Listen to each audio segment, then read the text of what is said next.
جو ہم لوگ 22 نومبر کو جا کے کہیں گے کہ کشمیر کو جو انٹرنیشنل اسٹیج پہ جا کے ریپرزینٹ کرنے والے لوگ ہیں، یہ سارا سفارشی ٹولہ ہے. یہ ایم این ایز اور ایم پی ایز کے بچے جب یہ آپ کے اسلام آباد کلب میں بیوروکریٹس کے بچے بیٹھتے ہیں ہر سنڈے کو جا کے، تو یہ ڈسکس کیا جاتا ہے کہ جناب اچھا تم سنگاپور ہو کے آئے ہو، اچھا میں چائنا کے وزٹ پہ گیا ہوا تھا سرکاری کھاتے میں، تو میں تو کہیں نہیں گیا. وہ جا کے ابا جی سے سفارش کرواتا ہے، وہ کہتا ہے جی کشمیر کا ڈیلیگیشن جا رہا ہے، تمہیں اس میں ان کا لا دیتے ہیں. اب وہاں سے انڈیا کا بھی ڈیلیگیشن جاتا ہے، پاکستان کا بھی ڈیلیگیشن جاتا ہے، اور دونوں نے جا کے وہاں پر ثبوت کے ساتھ بتانا ہوتا ہے کہ کشمیر کس کا ہے اور کشمیر پہ ظلم ہو رہا ہے یا کیا ہو رہا ہے. جو انڈیا کا بندہ آتا ہے وہ تو کہتا ہے جناب according to the constitution of فلانا آرٹیکل نمبر فلانا شیک نمبر فلانا کشمیر ہمارا، اور یہ جو پاکستان کا پاس کشمیر ہے یہ بھی ہمارا ہے. انڈیا تو اس طرح سے کلیم کر دیتا ہے، اور اس نے سینکڑوں وہ کیے ہوئے ہیں، تھیسس رپورٹس بنائی ہوئی ہیں، پی ایچ ڈی کیے ہوئے ہیں اس پہ. ہمارا جو جاتا ہے بندہ وہ الو کا پٹھا رات کو شراب و کباب کی محفل میں بیٹھا ہوا ہوتا ہے، وہ عورتوں کے ساتھ انجوائے کر رہا ہوتا ہے، وہ بارز میں بیٹھا ہوا ہوتا ہے، کیونکہ سفارشی ٹولہ ہوتا ہے نا. صبح جب جا کے اس نے کشمیر کا کیس لڑنا ہوتا ہے تو کہتے ہیں او جی اتنے بڑا ظلم ہو رہا ہے. تو وہ کہتا ہے بھائی جان ظلم ہو رہا ہے یا نہیں ہو رہا ہمیں بتائیں، یہ کشمیر ہے کس کا؟ او جی ہوتے اڈا ہے، کوئی ثبوت نہیں کیڑی گل ہے جناب، وہ اڈا ہے نا جی. مطلب آپ یہ بتائیں کہ جب آپ کے پاس کوئی فیکٹس اینڈ فگرز ہوں گے ہی نہیں، جب آپ کے پاس کوئی لاجیکل پوائنٹس ہوں گے ہی نہیں، آپ کس طریقے سے کشمیر کیس کو ڈیفینڈ کریں گے؟ یہ سفارشی ٹولہ پھر اقوام متحدہ میں ایسے ڈھگے آپ نے بٹھائے ہوئے ہیں جو کسی اور ملک کی تصویر دکھا کے آپ کو کہتے ہیں دیکھیں کشمیر میں ہی ہو رہا ہے، اور انڈیا ایک مہینہ ہمارا مذاق اڑا رہا ہوتا ہے. ہم لوگ جیتی ہوئی جنگیں جا کے میز پہ ہار آتے ہیں، ہمارے وہاں بیچارے سپاہی شہادتیں دے رہے ہوتے ہیں، ہمارے وہاں سویلین بیچارے شہادتیں دے رہے ہوتے ہیں، اور ان کی شہادتوں کو ہم لوگ رائے گاں کر دیتے ہیں کیونکہ ہمارے اوپر جو یہ تھرڈ کلاس پولیٹیشنز بیٹھے ہوئے ہیں وہ ان چیزوں کی لاج رکھ ہی نہیں سکتے. ان میں سے آدھوں کے بزنس انڈیا کے ساتھ چل رہے ہیں، کسی نہ کسی کا جو بزنس ہے اس کا تھرڈ پارٹنر اسرائیل میں بیٹھا ہوا ہے، کسی کے امریکہ میں بیٹھے ہوئے. دوسرا جو ہم لوگ ان سے یہ بات منوائیں گے ہر صورت میں، اور ان کا باپ بھی مانے گا، 19 گریڈ اینڈ ابو 19 سے 22 گریڈ کا جو آفیسر ہوتا ہے اس کے بچوں کو پاکستان سے باہر تعلیم حاصل کرنے پہ پابندی عائد کی جائے، اور امریکہ میں تو بالکل بھی نہیں. آپ کا بچہ امریکہ میں پڑھ رہا ہے اور آپ ایک سینئر آفیسر ہیں، کیا آپ امریکہ کے خلاف کوئی پالیسی دے سکتے ہیں؟ وہ ذبح نہ کر دیں آپ کے بچے کو؟ وہ جو وہاں پر گل کھلا رہا ہے وہ وہاں کی لیکڈ ویڈیوز نہ آپ کی وائرل کروا دیں؟ نمبر 2، 19 اینڈ ابو گریڈ کا بندہ ریٹائرمنٹ کے بعد ملک سے باہر جا ہی نہیں سکتا گھر بنانے کے لیے، گھوم پھر کے آ جائے ٹھیک ہے، رہائش کے لیے رہنے کے لیے بالکل اجازت نہیں ہونی چاہیے. یہ لوگ یہاں پر جتنے ملک کے راز بیچتے ہیں، یہ لوگ جتنے یہاں پر فورن ایجنڈا پہ کام کر رہے ہوتے ہیں، ہمارے یہاں پر پاکستان میں بیٹھ کے ہوتا کیا ہے؟ ہوتا یہ ہے کہ ان کو یہ سیکیورٹی دی جاتی ہے کہ جناب تم یہاں جو کچھ کرو، ریٹائرمنٹ کے بعد تمہیں ہم باہر بلا لیں گے. اور یہ سارے الو کے پٹھے باہر دفاع ہوئے ہوتے ہیں. کوئی دبئی میں بیٹھا ہوتا ہے، کوئی سوئٹزرلینڈ بیٹھا ہوتا ہے، کوئی امریکہ بیٹھا ہوتا ہے، کوئی برطانیہ میں بیٹھا ہوتا ہے، کوئی جرمنی میں بیٹھا ہوتا ہے. آپ سمجھ رہے ہیں ان ساری چیزوں کو؟ ان چیزوں کو اگر رکوا دیا گیا اور عوامی پریشر اس طرف لایا گیا، مسئلہ یہ ہے کہ ہم لوگ آج تک صرف نعرے لگاتے رہے ہیں بجلی پانی گیس کے، ہم لوگوں نے سسٹم پہ کام نہیں کیا. یہ چیز آپ امپلیمنٹ کرا دے، پاکستان سے غداریاں ختم ہو جائیں گی، پاکستان کے اندر سے وہ کردوغلوں کا فیکٹری ختم ہو جائے گا، پاکستان کے اندر سے وہ سعد الدین کوبیک والا فیکٹری ختم ہو جائے گا. آپ یہ چیز امپلیمنٹ کروا دیں. ڈاکٹر عافیہ صدیقی واپس کیوں نہیں آ رہی؟ آپ ان پہ پریشر امپوز کریں کہ ہم جانتے ہیں کہ گورنمنٹ جان بوجھ کے واپس نہیں لانا چاہتی. 16 وزراء 21 میں سے عمران خان کے وہ ہیں جو مشرف کے ٹینور میں عمران خان کے ساتھ تھے. اس کا مطلب یہ ہے کہ جب ڈاکٹر عافیہ صدیقی واپس آئے گی تو اس نے منہ کھول لینا اور اس نے بتا دینا کہ فلاں فلاں بندہ ملوث تھا مجھے بیچنے میں، فلاں فلاں بندہ ملوث تھا میری مخبری کرنے میں، فلاں فلاں بندہ ملوث تھا میرا کیس کو ویک کرنے میں، فلاں فلاں بندہ ملوث تھا انگریزوں کے کتے نہلانے میں، فلاں فلاں بندہ حسین حقانی جیسے لوگ ملوث تھے جو عافیہ صدیقی کے کیس پہ کروڑوں ڈالر ان لوگوں نے لیے پاکستان کی گورنمنٹ سے، اور وہ ان کی جیب میں پڑے ہوئے عافیہ صدیقی پہ نہیں لگے. اور آپ کا فورن آفس ابھی جو ہے اس کا نمائندہ پریس کانفرنس کر کے کہتا ہے عافیہ صدیقی نہ تو پاکستان آنا چاہتی ہے اور نہ وہ آئے گی. اس سے بڑھ کے کیا ضلالت ہو سکتی ہے؟ ان لوگوں کو بندہ کیسے احساس دلائے کہ تمہاری بیٹی کو کوئی اٹھا کے لے جائے، اس کے ساتھ زیادتی کرے، اور تم مانگو تو آگے سے وہ یہ بولے نہ وہ آنا چاہتی ہے نہ وہ آئے گی. پھر یہ کہتے ہیں آپ اسٹیٹ کے اتنے معزز لوگوں کے بارے میں اس طرح کی بات کر رہے ہیں. تو کیا قوم کی بیٹی کے تقدس سے زیادہ امپورٹنٹ ہے اس الو کے پٹھے کا تقدس جو اس طرح کے بیانات دے رہا ہے؟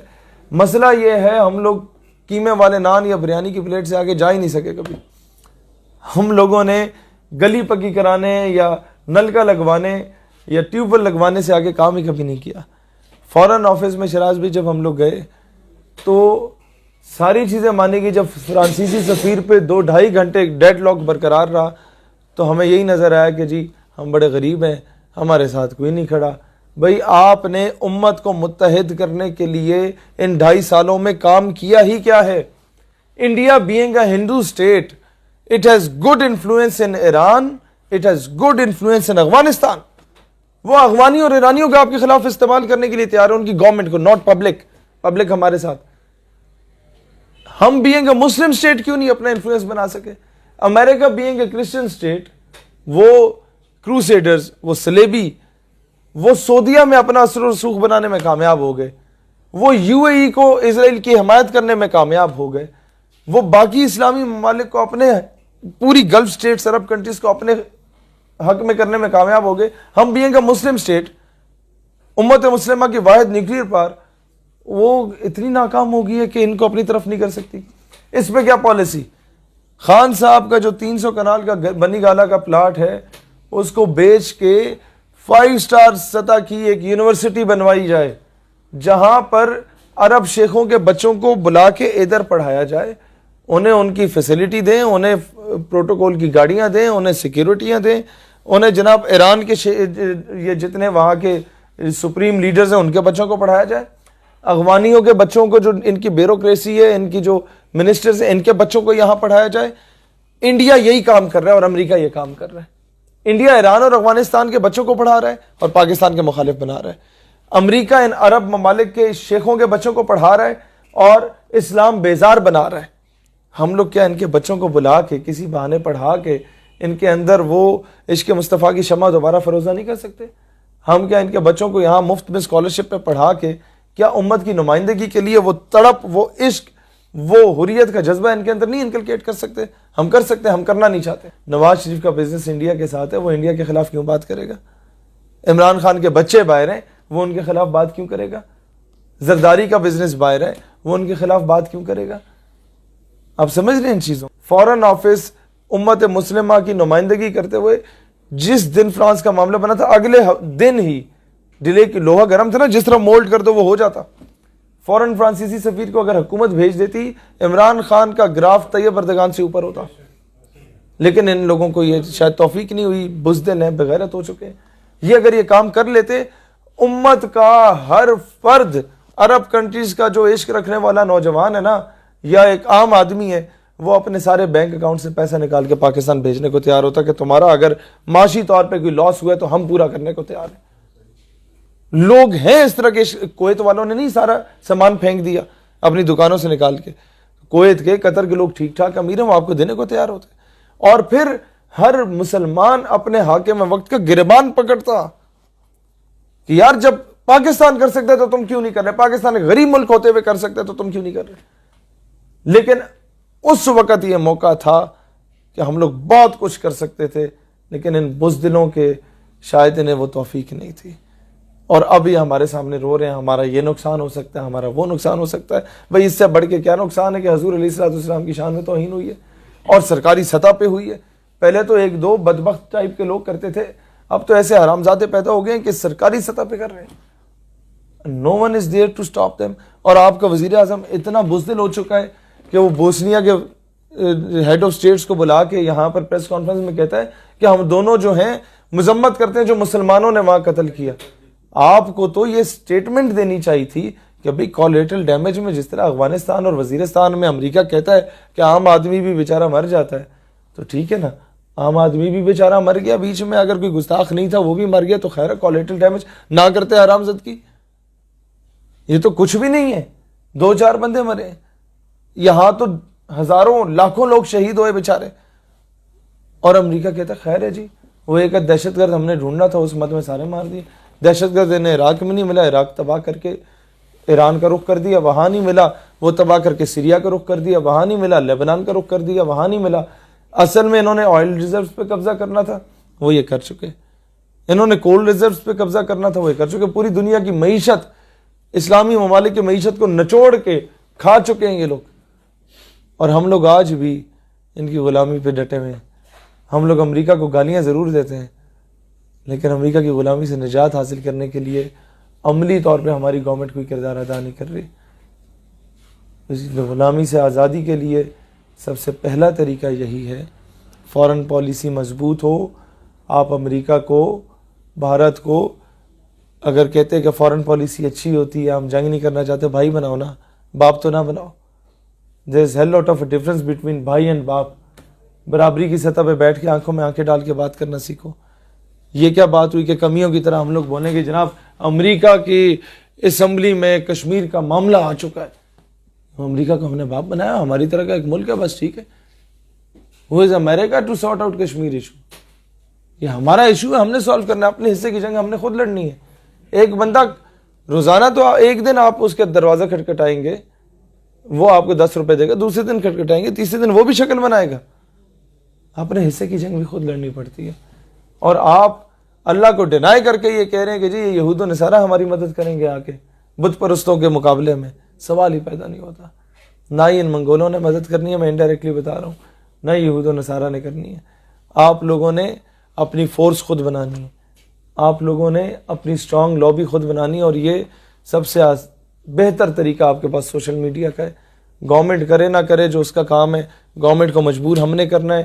سوشل میڈیا ٹول نہیں ہے، یہ ویپن ہے، ہتھیار ہے.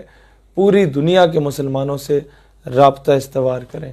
میں اکثر دوستوں کو کہتا ہوں یہ جو پاپا کی پرنسس کی آئی ڈیز کو جا کے ہم لوگ ریکویسٹیں بھیج رہے ہوتے ہیں، اس سے بہتر نہیں ہے کسی سعودی کو ریکویسٹ بھیج دو، کسی قطری کو ریکویسٹ بھیج دو، کسی فلسطینی کو ریکویسٹ بھیج دو. انٹرنلی تمہارا سٹرکچر اتنا مضبوط ہو جائے کہ دنیا میں کہیں کوئی الٹا سیدھا حرکت ہو، آپ لوگ آپس میں اتنے ویل کنیکٹڈ ہوں، کہیں پر کوئی آپ نے فنڈز جنریٹ کرنے ہو، سیدھا اسے بھیجو، پیسے میں بھیج رہا ہوں، جا کے فلانے کو فارغ کر کے آؤ. اتنا اسٹرانگ نیٹ ورک آپ کا ہونا چاہیے کہ فلاں بندہ ہی اسپیکنگ اگینسٹ اسلام، یہ سازش کر رہا ہے یا یہ پاکستان کے بارے میں کر رہا ہے. ہمارا اپنا امت مسلم کا ان ٹوٹیلٹی، یہ 2 بلین مسلمان، 200 کروڑ مسلمانوں کا انٹیلیجنس نیٹ ورک اتنا اسٹرانگ ہونا چاہیے آپس میں. جب ہمارے یہ بڑے، یہ جو ڈھگے، یہ جو سٹیک ہولڈرز، یا یہ جو تھنک ٹینکس تو ہیں ہی نہیں نا، یہ جب کر ہی کچھ نہیں رہے. 6 مہینے پہلے انڈیا میں آپ کو یاد ہے احتجاج ہوئے تھے پورا ہندوستان میں، وہ مسلمان نکلا تھا سٹیزنشپ ایکٹ کے خلاف، کروڑوں مسلمان سڑک پہ تھا. ہم لوگ اتنے الو کے پٹھے ہمارے اوپر بیٹھے ہوئے ہیں کہ ہم لوگوں نے اسے یوٹیلائز ہی نہیں کیا. ہم ہندوستان سے بنگلہ دیش کے اور بلوچستان میں ظلم کے، KPK میں پروپیگنڈا کے، سندھ کے پروپیگنڈا کے سارے بدلے اتار سکتے تھے. ہم وہاں پورا ایک نیا پاکستان کریٹ کروا سکتے تھے. صرف انہیں ایک پاکستان کا جھنڈا پکڑانے کی دیر تھی. وہ ہندوستان کا مسلمان اندر سے چاہتا ہے کہ ہم ان سے الگ ہوں، ہم آزاد ہوں.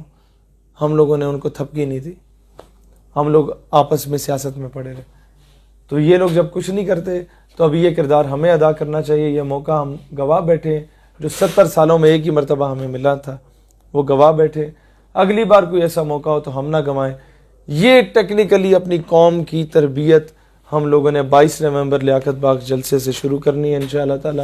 آپ کو وہاں ترکی کے جھنڈے نظر آئیں گے عوام میں، آپ کو وہاں آذربائیجان کے جھنڈے نظر آئیں گے، آپ کو وہاں سلطنت عثمانیہ کے جھنڈے نظر آئیں گے، آپ کو وہاں امارت اسلامیہ کے جھنڈے نظر آئیں گے انشاءاللہ. آپ کو وہاں پر ایک امت کا درد رکھنے والا وہ جلسہ نظر آئے گا. ایک ایسا پاور شو ہوگا جس میں کوئی سیاسی ایجنڈا نہیں ہوگا، وہ پوری امت کی نمائندگی کر رہا ہوگا انشاءاللہ تعالی.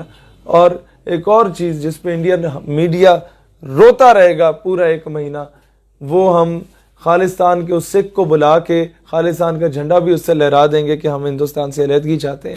یہ پٹتا رہے گا کہ پاکستان ہمارے ساتھ کر کیا رہا ہے، اور پاکستان کی گورنمنٹ کہے گی یار ایسی تو نہیں ہے، پتہ نہیں ہے عوام کی کر رہی ہے.